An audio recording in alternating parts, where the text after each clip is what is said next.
2025 était une période de développement actif de nos relations bilatérales et aussi une période dans laquelle il y a des événements très importants qui ont eu lieu au niveau européen et international qui aussi ont un impact direct sur notre coopération. Je commence par mentionner le dernier conseil d'association tenu à Bruxelles le 29 janvier dernier. Ce conseil était très important. C'est pour la première fois depuis 7 ans qu'il a eu lieu. C'est un conseil qui a permis aux 27 États membres de l'Union européenne, encore une fois, de souligner leur volonté commune de renforcer notre partenariat stratégique avec le Maroc. Deuxièmement, ce conseil d'association a permis de présenter officiellement la nouvelle position de l'Union européenne sur le Sahara. Le Maroc est pour l'Union européenne un partenaire incontournable, stratégique dans son voisinage méridional. Un partenaire avec lequel nous souhaitons avancer sur l'ensemble des grands dossiers régionaux, internationaux, tels que la migration, la lutte contre le changement climatique, la sécurité énergétique, la stabilité régionale en Afrique, au nord de l'Afrique du Nord et au Sahel. Le Maroc joue un rôle clé dans la coopération en matière de lutte contre le terrorisme et la criminalité transnationale.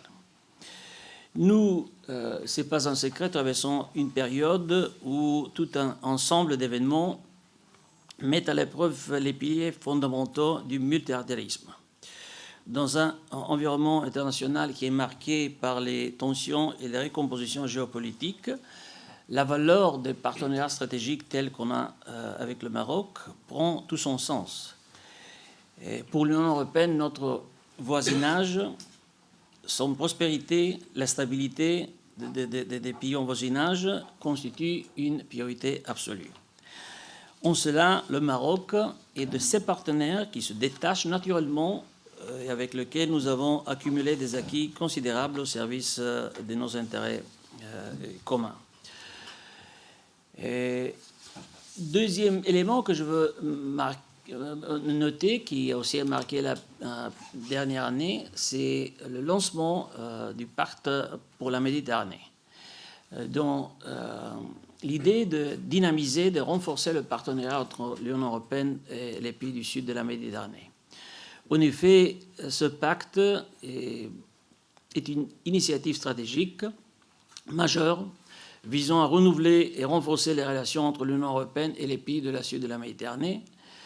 Il s'articule autour de 3 piliers humains, centrés sur le développement social et visant à renforcer l'éducation, la formation professionnelle, la culture, le sport et la mobilité pour la jeunesse de la région. Le pilier économique, axé sur la croissance et ciblant sur la coopération en matière d'énergie renouvelable, de transition écologique et la promotion d'une économie bleue durable. Et le troisième pilier, c'est paix et stabilité, qui concerne la gestion conjointe des migrations, la sécurité, la justice, la lutte contre les menaces partagées, y compris la gestion des frontières. Le pacte prévoit plus de 100 initiatives concrètes. Je vais juste marquer le TIMED, initiative sur coopération sur l'énergie transméditerranéenne et les technologies propres pour stimuler les investissements dans les énergies renouvelables, l'idée de créer une université méditerranéenne et aussi la mise en place d'un système d'alerte précoce qui va être basé sur l'intelligence artificielle pour des catastrophes naturelles.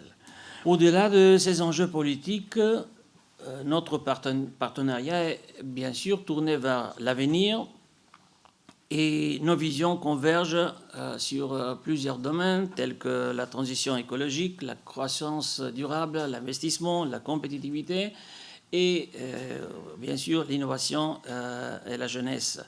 Notre objectif est de traduire tout ça dans des initiatives concrètes. Le Maroc, pour nous aussi, un partenaire, comme j'ai déjà le marqué, important, vers lequel nous pouvons nous projeter au-delà de la Méditerranée sur le continent africain.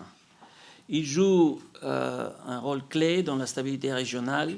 Il déploie des efforts importants à soutenir le développement de la sécurité au Sahel. Et cela, à notre avis, peut aussi ouvrir la voie pour de nouvelles formes de coopération. Depuis plusieurs années, l'Union européenne soutient le développement économique, social et politique du Maroc à travers des programmes de financement, de coopération technique, visant à renforcer la gouvernance, la transition énergétique, la gestion des ressources naturelles. Les projets communs incluent des initiatives aussi dans le domaine de l'agriculture durable, l'éducation, la mobilité et la sécurité, ainsi contribuant à la stabilité et à la prospérité régionale. Un exemple concret, spécifique, pour illustrer cette coopération et vous donner l'idée pourquoi nous pensons qu'elle est importante, car elle a un impact sur la vie quotidienne des citoyens marocains. Il s'agit du programme Karama, par lequel l'Union européenne accompagne la réforme de la protection sociale, un chantier structurant lancé en 2021 sous l'impulsion royale et qui vise à généraliser progressivement la couverture sociale de l'ensemble de la population marocaine.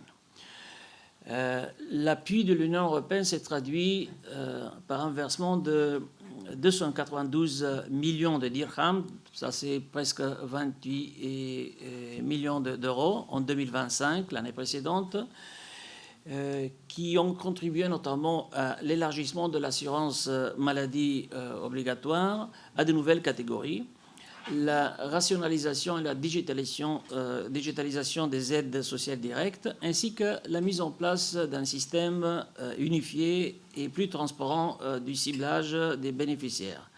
Donc, plus de 4 millions de familles marocaines bénéficiaient à la fin du mois d'août 2025 d'aides sociales directes, y compris 5,5 millions d'enfants et 1,3 million de personnes âgées. L'Union européenne et le Maroc se sont mis d'accord qu'on commence déjà à travailler sur un document qui sera un partenariat stratégique global entre l'Union européenne et le Maroc. Mais ce qui est nouveau, c'est qu'on peut et on veut mettre des objectifs qui sont plus stratégiques, des objectifs qui couvrent les 10 années à venir. Donc, ce sera un document pour lequel on a l'ambition de reconfirmer encore une fois la place très spécifique qu'a le Maroc dans notre partenariat avec tous nos voisins, qui est le Maroc est un pays qui est plus qu'un partenaire simple et un peu moins qu'un pays candidat et un pays membre de l'Union européenne.